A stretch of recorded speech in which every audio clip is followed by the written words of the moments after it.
261 ईसा पूर्व में हुआ था, ठीक है। कलिंग का युद्ध हुआ था, उड़ीसा के नीचे एक राज्य था कलिंग, वहां से। और वहां का कौन राजा था इसकी जानकारी हमें को नहीं मिलती है। तो अशोक ने कलिंग के ऊपर आक्रमण किया और इस युद्ध में अशोक की क्या हुई थी, विजय हुई थी। क्लियर है। लेकिन इस युद्ध का परिणाम जो था क्या था, विभीषक था, और मतलब थोड़ा सा अच्छा नहीं था, मतलब बहुत अच्छा नहीं था। इसका रिजल्ट ये हुआ था, ऐसे लड़ते लड़ते करीब 1 लाख लोगों की क्या हुई थी, मृत्यु हुई थी। 1.5 लाख लोगों को बंदी बना लिया गया था और लगभग 1 लाख लोग युद्ध के कारण होने वाली जो असुविधाएं थे उससे भी क्या हुए थे, मृत्यु को प्राप्त किए थे। इन सारी स्थितियों को देख के अशोक का हृदय क्या हो गया, द्रवित हो उठा और उसने बौद्ध धर्म की शरण को अपनाने का क्या किया, फैसला लिया और उसने बौद्ध धर्म को अपना लिया। तो यहां तक के था अशोक की नॉर्मल सी जीवन परिचय। उसके बाद हमने सैटरडे की क्लास में बात किया था, वो था अशोक का धम्म। अशोक का धम्म वास्तव में क्या था, आचार संहिता थी। अशोक का धर्म वास्तव में एक आचार संहिता थी जिसमें सभी धर्मों की अच्छी बातों को क्या किया था, ले लिया गया था। अशोक का धर्म वास्तव में एक आचार संहिता थी जिसमें सभी धर्मों की अच्छी बातों को क्या किया गया था, ले लिया गया था। संयम रखना चाहिए, झूठ नहीं बोलना चाहिए, छल कपट नहीं करना चाहिए, हमेशा सत्य के साथ ऐसे टाइप के जो अच्छी अच्छी बातें रहती है ना, उन सारी चीजों को उस धम्म में क्या किया गया था, ले लिया था। अशोक जो है उसकी जो जानकारियां मिलती है साहित्य के हिसाब से, पुरातत्व के हिसाब से, तो पुरातात्विक जानकारियों में अशोक के शिलालेख, अशोक के स्तंभ, अशोक के ये सारी चीजें जो है महत्वपूर्ण है। तो ऐसे अशोक के 14 शिलालेख प्राप्त हुए हैं जो 8 अलग अलग स्थानों से क्या है, प्राप्त हुए हैं। तो ये जो 14 अलग अलग शिलालेख हैं उसमें अशोक के राज्य के शुरू से लेकर आखिरी तक की कुछ कुछ जो महत्वपूर्ण जानकारियां हैं वो लिखी गई हैं। क्लियर है।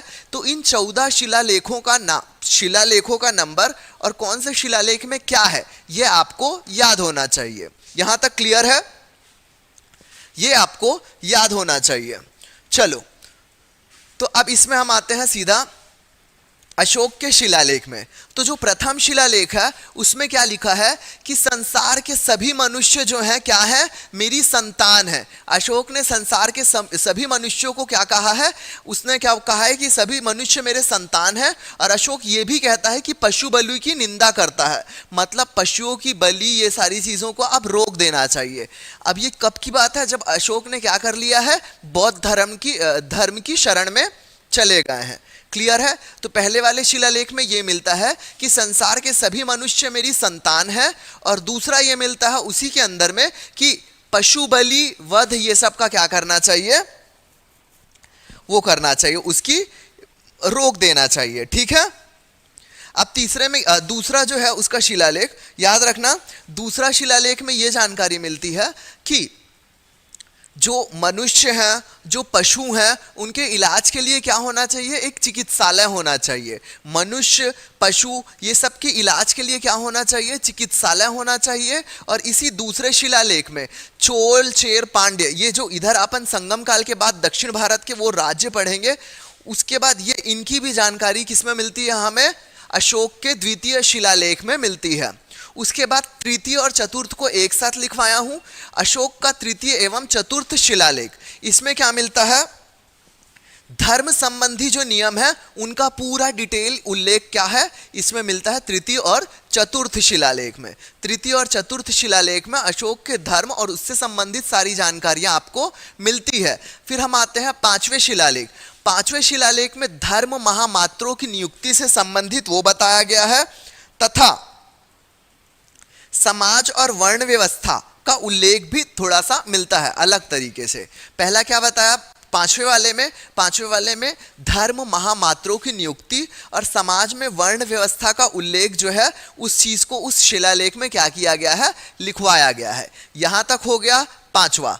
अब हम आते हैं छठवें शिलालेख में। छठवां शिलालेख जो है अशोक का, वो आत्म संयम की निंदा करता है। अशोक का छठवां शिलालेख जो है आत्म संयम की निंदा करता है। क्लियर है। उसके बाद हम आए थे अशोक का 7वां और 8वां शिलालेख।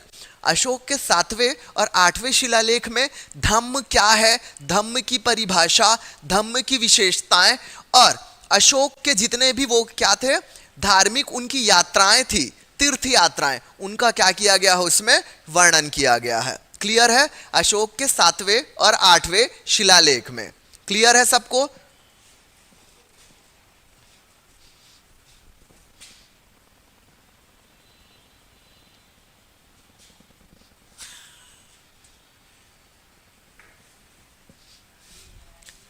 ठीक है।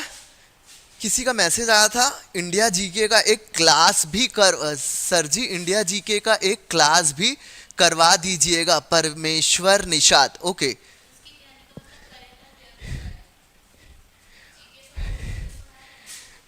अभी एक मैसेज आया है इंडिया जीके का एक क्लास भी करवा दीजिएगा सर।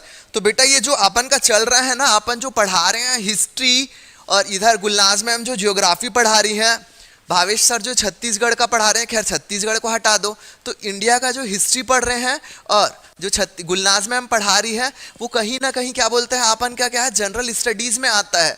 जीके का आप बोलोगे ना कुछ स्टैटिक पॉइंट है, कोई सा एग्जाम वगैरह आएगा तो कुछ महत्वपूर्ण पॉइंट टाइप वाला उससे मैं आपको पढ़ा देंगे। ठीक है, कि यहाँ का प्रथम ये है, वहाँ का प्रथम वो है, यहाँ का ये है, यहाँ का वो है, राज्य का प्रथम ये है, इंडिया का प्रथम सबसे बड़ा जलप्रपात, सबसे छोटा, ये सारी चीज़ जो स्टैटिक वाली पॉइंट है ना, उसको किसी एग्जाम के पहले बीच में एक बार इंडिया वाला लिखवा देंगे आपको। ठीक है, और इवन अगर नहीं लिखवा पाए तो उसको एक थोड़ा सा नोट्स वोट्स बना के बाद में जैसा भी है शेयर करेंगे।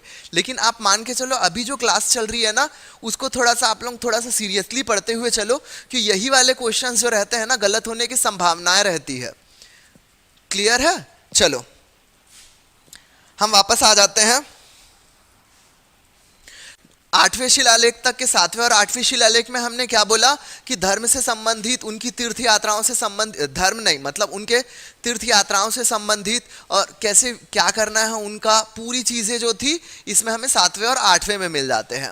9वां वाला जो शिलालेख है उसमें यह मिलता है कि हमें भेंट और शिष्टाचार, मतलब हम किसी से मिले तो कैसी इज्जत करें, हम कैसे उनको शिष्टाचार अपना प्रदर्शन करें, हम शिष्ट रहें, ये सारी चीज से संबंधित शिलालेख 9वें में है। 10वें वाला जो शिलालेख है, 10वें वाले शिलालेख में प्रजा के हित में चिंता करते हुए अशोक दिखते हैं। मतलब अशोक उसमें लिखवाते हैं कि मुझे इस चीज से प्रजा की चिंता है, मुझे इस चीज के लिए प्रजा की चिंता है। तो प्रजा की चिंता और उससे संबंधित जो भी विशेष है उनको उन्होंने 10वें शिलालेख में क्या किया है, लिखवाया है। क्लियर है? 11वें शिलालेख में फिर से क्या है, धम्म की विशेषताओं को वर्णन करते हैं। 11वें शिलालेख में फिर से धम्म की विशेषताओं का क्या है, वर्णन किया गया है।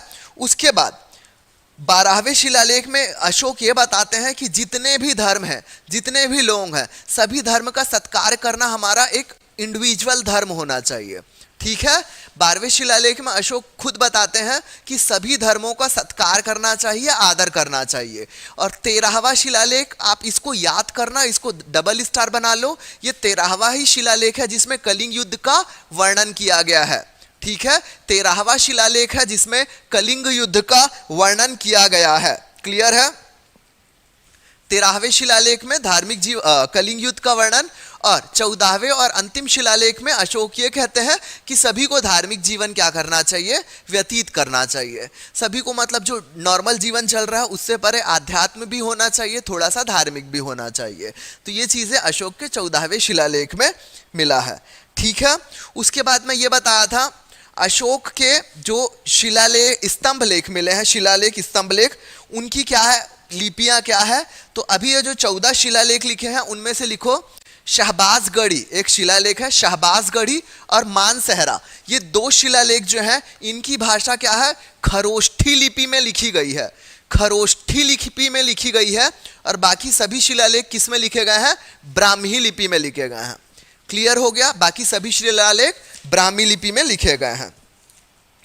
क्लियर हो गया? और मैं क्या लिखवाया हूं आपको,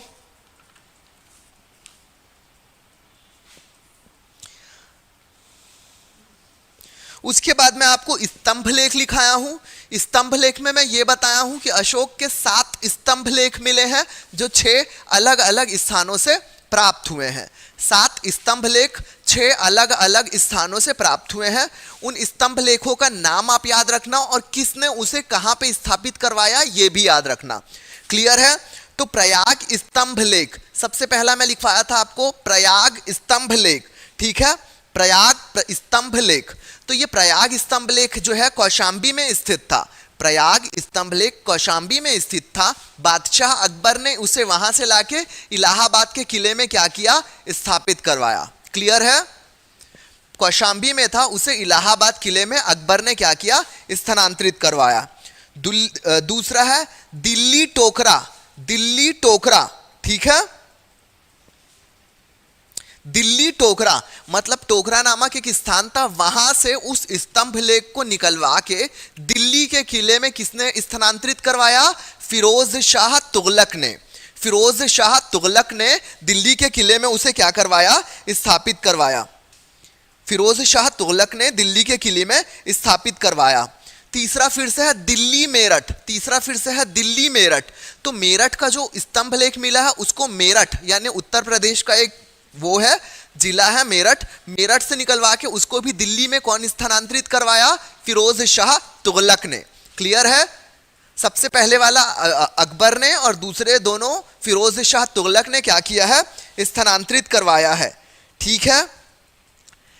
रामपुरवा, रामपुरवा जो है वो चंपारण बिहार में स्थापित है। उसके बाद लारिया एरे राज, ये भी चंपारण में ही स्थापित है। उसके बाद लारिया चंपारण, ये भी चंपारण यानी कि बिहार में स्थापित है।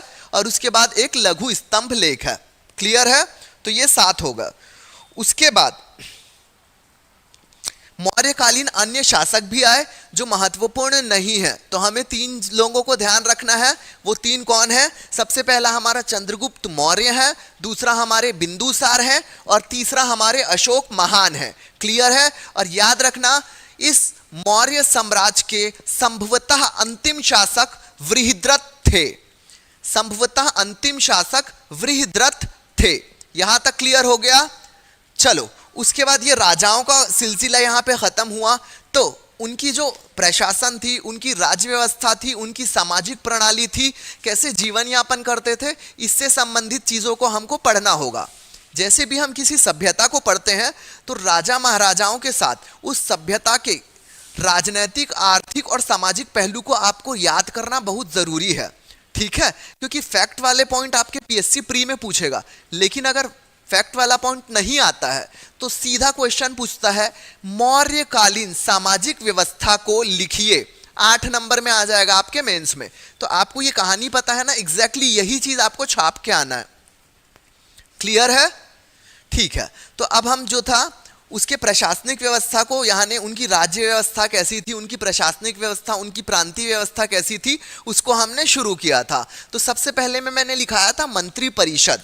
ठीक है? मंत्री परिषद के बारे में मैंने लिखवाया था और मैंने ये बताया था कि ये जो मौर्यकालीन पूरा प्रशासन था वहाँ पे 18 किस्म के मंत्री होते थे। 18 किस्म के मंत्री थे, जैसे पुरोहित था, ये मंत्री, वो मंत्री, वो मंत्री, ये ऐसे करके टोटल 18 मंत्री थे। और आपको याद रखना है किस मंत्री को क्या कहा जाता था। क्लियर है? किस मंत्री को क्या कहा जाता था। मैं अभी उन मंत्रियों के नाम नहीं बोल रहा हूं, ना लिखवा रहा हूं, नहीं तो फिर आप कंफ्यूज हो जाओगे, क्योंकि सिर्फ 2 या 4 मिनट बचा है क्लास खत्म होने में। ठीक है? 2 या 4 मिनट बचा खत्म होने में, इसलिए मैं उस चीजों को आगे नहीं लिखवा रहा हूं, सिर्फ कहानी टाइप बता रहा हूं। और एक चीज याद रखना, कौटिल्य जिन्होंने अर्थशास्त्र की रचना की है, कौटिल्य ने अर्थशास्त्र में मंत्रियों के लिए तीर्थ शब्द का प्रयोग किया है और ये एग्जाम में आया हुआ क्वेश्चन है। कौटिल्य ने अर्थशास्त्र में मंत्रियों के लिए तीर्थ शब्द का प्रयोग किया है। और चंद्रगुप्त मौर्य के काल में 18 किस्म के या 18 मंत्रियों का क्या था, एक 18 मंत्रियों की उनकी एक कैबिनेट या एक उनका क्या था, दल था। क्लियर है? और मंत्रियों के साथ साथ 14 अलग 34 विभाग थे जिनमें अध्यक्षों की नियुक्ति की गई थी। यानी कि मौर्य काल में 34 अध्यक्षों की भी क्या की गई थी, नियुक्ति की गई थी। सेनाध्यक्ष, पैदलाध्यक्ष, अश्वाध्यक्ष, ये सब। तो ये नाम अध्यक्षों के आप याद रखो ना रखो कोई दिक्कत नहीं, लेकिन मंत्रियों के आपको 18 क्या है नाम याद रखना जरूरी है। उसको कल की क्लास में, कल तो मेरा है नहीं, नेक्स्ट जब भी क्लास होगी उसमें हम मंत्रियों के नाम लिखेंगे। और याद रखना, कोशिश करेंगे कि फ्राइडे को हमारा जो भी रहे ये मौर्य प्रशासन वाला पूरा खत्म हो जाए। उसके बाद बौद्ध धर्म और जैन धर्म पढ़ेंगे। बौद्ध और जैन धर्म है, हर एग्जाम में एक क्वेश्चन आपको मिलेगा, इसलिए बौद्ध और जैन धर्म को एकदम आराम से समझना। ठीक है, चलो अभी की क्लास जो है गुलनाज मैम लेंगे। ठीक है, अभी नेटवर्क वाला थोड़ा सा इश्यू हो रहा था इसलिए क्लास कंटिन्यू डिस्ट्रैक्टेड रही है आज की मेरी वाली तो। ठीक है, मैं अब अपनी क्लास जो है फ्राइडे को लूंगा, उस दिन अपन कंटिन्यू करके इस चैप्टर को खत्म करेंगे। करेक्ट 2 से 3 मिनट बाद गुलनाज मैम अपनी क्लास लेंगे, तो आप लोग ऑफलाइन मत हो ना, 2 से 3 मिनट में क्लास फिर से स्टार्ट हो जाएगी, है ना। चलो अभी आज की क्लास को मैं यहाँ पे अपनी डिसमिस कर रहा हूँ, गुलनाज मैडम 3 से 4 मिनट में आ जाएंगी। क्लियर है सबको? चलो।